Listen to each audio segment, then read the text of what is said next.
जगदंब जगदंब जगदंब जगदंब जगदंब जगदंब जगदंब छत्रपती खड्गधर कवडीमाळ चापधर वज्र तेज रुद्र। प्रतापगढ़ पर अफजल खान के साथ साथ उसके सभी अंगरक्षक कृष्णाजी, भास्कर और हजारों सैनिक मारे गए। खान के फौज के सभी शस्त्र, हजारों ऊंट, घोड़े, बैल, बड़ा सा खजाना, हजारों शामियाने का सामान मावलों को मिल गया और सबसे महत्वपूर्ण, हजारों सैनिक स्वराज में शामिल हुए। प्रतापगढ़ में जो विजय प्राप्त हुआ उसकी वजह से मावलों का आत्मविश्वास काफ़ी बढ़ गया था। वो तो सब ठीक है, मगर अगले दिन क्या हुआ? अरे इतनी बड़ी खुशी की बात, और सभी लोग युद्ध करके थके हुए भी थे। क्या कर रहे थे? क्या पार्टी की उन्होंने, या बोला चलो बहुत थक गए हैं, बहुत हो गया, 7-8 दिन आराम कर लेते हैं? नहीं, आजकल तो यही दिखता है ना, पहली की हो या 10वीं की हो, एग्ज़ाम ख़त्म मतलब पार्टी करो, कहीं घूमने जाओ। कितना टेंशन होता है ना परीक्षा का, एग्ज़ाम का टेंशन आपको क्या पता, पूरे माँ बाप के समेत बच्चे भी बाहर घर के। यही तो फर्क है हम में और शिवाजी महाराज के शासन में। एक बार ध्येय निश्चित हो गया मतलब उसमें कहीं ही रुकना नहीं, बस आगे ही आगे बढ़ते रहना है। तुरंत तैयारी हो गई, निकल पड़े अगली मुहिम पर, क्योंकि जैसे ही अफजल खान के मृत्यु का समाचार बीजापुर दरबार में पहुंचा, मानो एक हड़कंप सा मच गया। सभी सरदार परेशान हो गए। अफजल खान, ओहो, अफजल खान जैसे बहादुर योद्धा भी सिवा के सामने टिक न पाया, अब करे तो क्या करे, कैसे बचाए आदिल शाही को? इतना ही काफ़ी नहीं था तो महाराज ने एक के बाद एक गांव पर कब्जा किया, काफ़ी किले भी स्वराज में शामिल कर लिए।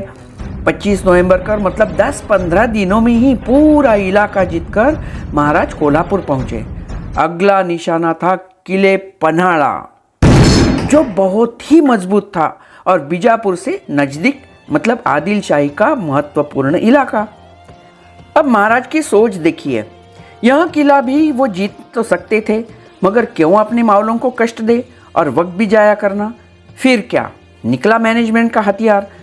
महाराज के बड़े ही निकट सरदार अपने 800,000 की फौज लेकर पहुंच गए पन्हाड़ा पर। किलेदार से मिले और बताने लगे, हमें नहीं करनी है शिवाजी महाराज की चाकरी, बस किलेदार साहब कैसे भी कीजिए मगर आप हमें अपने फौज में दाखिल कर लीजिए। महाराज के साथ हमारी पट्टी नहीं है, जब देखो तब युद्ध पे जाना, इधर करो, भागो भागो, थक गए हैं हम अब। किलेदार मन ही मन बहुत ही खुश हुआ। चलो अच्छा ही है, सिवा की ताकत तो कम होती जाएगी और बड़ी बेगम तो खुश होगी, हमें बख्शिश देगी वो अलग। फिर क्या, तुरंत सभी को काम पर रख लिया। रात में गश्त पर रहना पड़ेगा, कोई ढिलाई नहीं चलेगी। हाँ किलेदार साहब, जरूर वैसे ही होगा। 2-3 दिन तक ईमानदारी से गश्त चालू थी, कोई सोया नहीं, पूरा इलाका छान मारा। फिर जिस दिन तय हुआ था, महाराज के 5,000 सैनिक तैयारी में किले के बाहर छुपकर बैठे थे। रात में गश्त वालों ने लंबी लंबी रस्सियां नीचे फेंकी, जिसे लटककर पूरे मावलों की फौज फटाफट पन्हाड़ा किले के अंदर दाखिल हुई। रात का समय, सभी गहरी नींद में थे। फिर क्या, बड़ी आसानी से केवल 1 घंटे के अंदर अंदर किले पन्हाड़ा पर भगवा ध्वज लहराने लगा। ये तो सबसे बड़ा झटका था आदिल शाही को, भगवा ध्वज पन्हाड़े पर। अब बीजापुर भी हाथ से जाएगा क्या? ऐसे विचार से बड़ी बेगम ने रुस्तमेज खान, अफजल खान का बेटा फाजल खान, फतेह खान, सादत खान, याकूब खान जैसे बड़े बड़े सरदारों को हजारों की फौज देकर शिवाजी पर आक्रमण करने के लिए भेज दिया।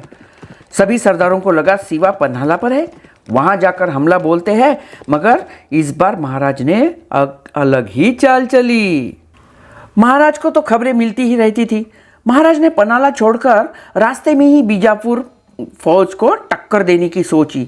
अपनी फौज को 4-5 हिस्सों में बांट दिया और बताया, एक एक सरदार की टुकड़ी को रास्ते में ही खत्म करते हैं।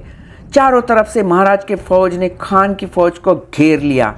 मतलब रात की खबर थी कि महाराज तो पन्हाड़ा पर है और तुरंत दूसरे ही दिन उन पर भारी आक्रमण होता है। मतलब सामने वाले की सोच के भी आगे महाराज की सोच थी। साइकोलॉजी का पूरा अभ्यास किया था महाराज ने। जहाँ पर किसी को लगता ही नहीं, वहीं जाकर उन्हें परास्त करना। बहुत ज़बरदस्त प्लानिंग की ज़रूरत होती है इसके लिए।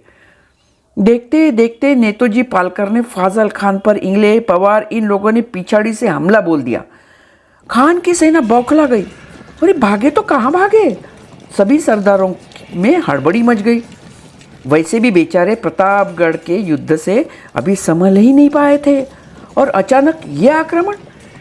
सभी अपनी जान बचाकर भागने लगे। सिर्फ रुस्तम-ए-इत्तेमाद और 5-6 साथियों ने साथ मिलकर भागने में उन्हें कामयाबी मिली। बाकी सरदारों को गोदाजी जगताप के टुकड़े ने भगा भगा कर ख़त्म किया। आज तक जिसे जंगल का सहारा लेकर लड़ने वाला समझ रहे थे, आज उन्हीं की सेना ने खुले मैदान में आदिल शाही के सरदारों को धूल चटाई। अफजल खान के वध के कुछ दिनों में महाराज ने 23 किले, पूरा सागर किनारा और मजबूत किले पन्हाला पर अपने कब्जे में लाया। अब तो सभी में काफ़ी दहशत फैल गई थी।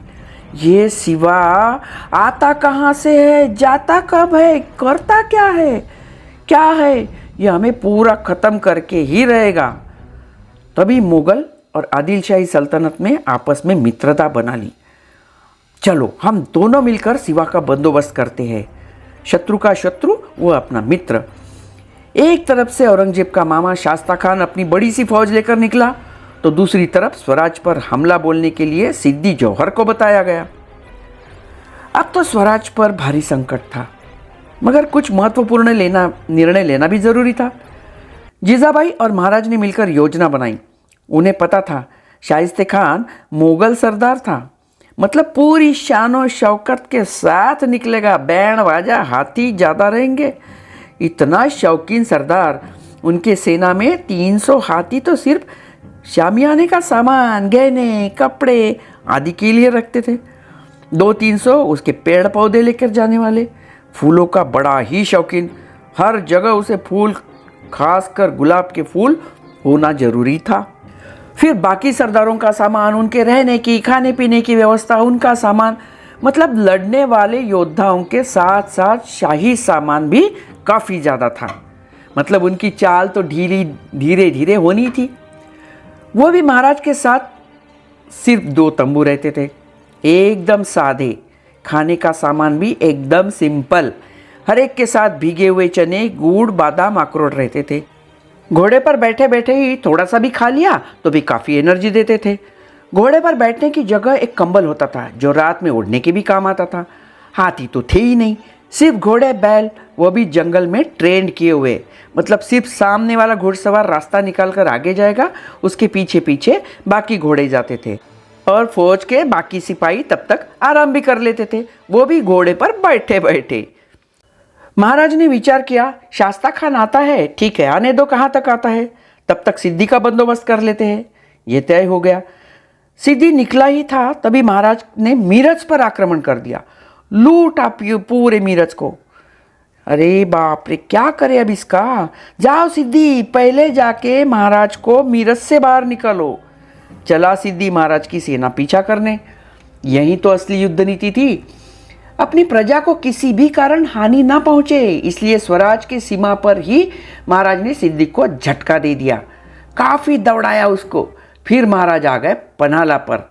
इसे संरक्षक युद्ध नीति का भी प्रयोग किया, ऐसे बोल सकते हैं। उन्हें पता था बारिश का मौसम शुरू होने वाला था। कोल्हापुर साइड मतलब ज़बरदस्त बारिश होती थी।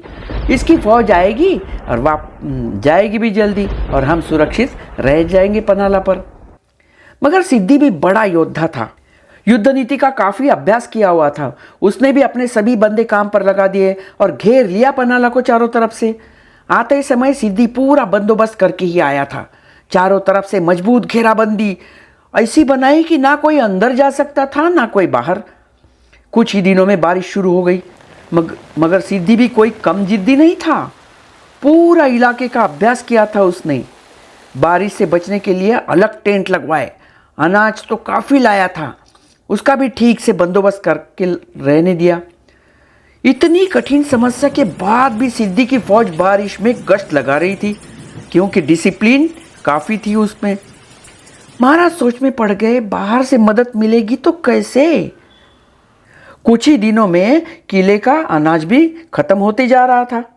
उधर जीजाबाई काफी चिंता में थी। अपना इतना पराक्रमी राजा किले में अटका पड़ा है, 4-5 महीने हो गए, अभी कोई मार्ग निकल नहीं रहा, अपने तरफ से कोई मदद करने वाला भी नहीं है। तुरंत माँ साहब खुद तैयार होकर पन्हाला जाने के लिए निकली। तभी नेतोजी पालकर दूसरी मुहिम खत्म करके आए। देखा तो बोले, माँ साहब जब तक हम जिंदा हैं आपको जाने की कोई आवश्यकता नहीं है, हम जाएंगे और राजा की मदद जरूर करेंगे। देखिए ऐसी शूर जीजाबाई के वंशज हैं हम, वक्त आने पर शस्त्र उठाकर सबको चीर सकते हैं। आज भी शत्रु आपके आसपास है, शत्रु को पहचानो, किसी की मीठी बातों में फंसना नहीं, तो खुद की सुरक्षितता और साथ साथ हर महिला की सुरक्षा, ये इसकी जिम्मेदारी भी निभानी है आपको। तभी नेतोजी पालकर ने अपनी सेना के साथ बाहर से आक्रमण कर दिया, मगर सिद्दी की फौज तैयार ही थी। वो घेराबंदी तक पहुंच ही नहीं पाया और वहां से मराठों को हार मानकर मानकर वापस आना पड़ा और ये काफ़ी महंगी पड़ने वाली बात थी। महाराज समझ गए कि कहीं से भी कुछ भी मदद पहुंचने वाली नहीं थी। तभी महाराज ने बड़ा निर्णय लिया। वकील गोपीनाथ पंत को बुलाया पंत और उन्हें सब समझा दिया और भेज दिया सिद्दी जौहर के पास बातें करने। अब सिद्दी और पंत में क्या बातचीत होती है? महाराज ने कौन सा नया खेल खेला होगा? क्या थककर महाराज ने शरण आने की बात की या युद्ध करने का निर्णय लिया? सोचिए, आप भी सोचिए। हम देखते हैं अगले एपिसोड में।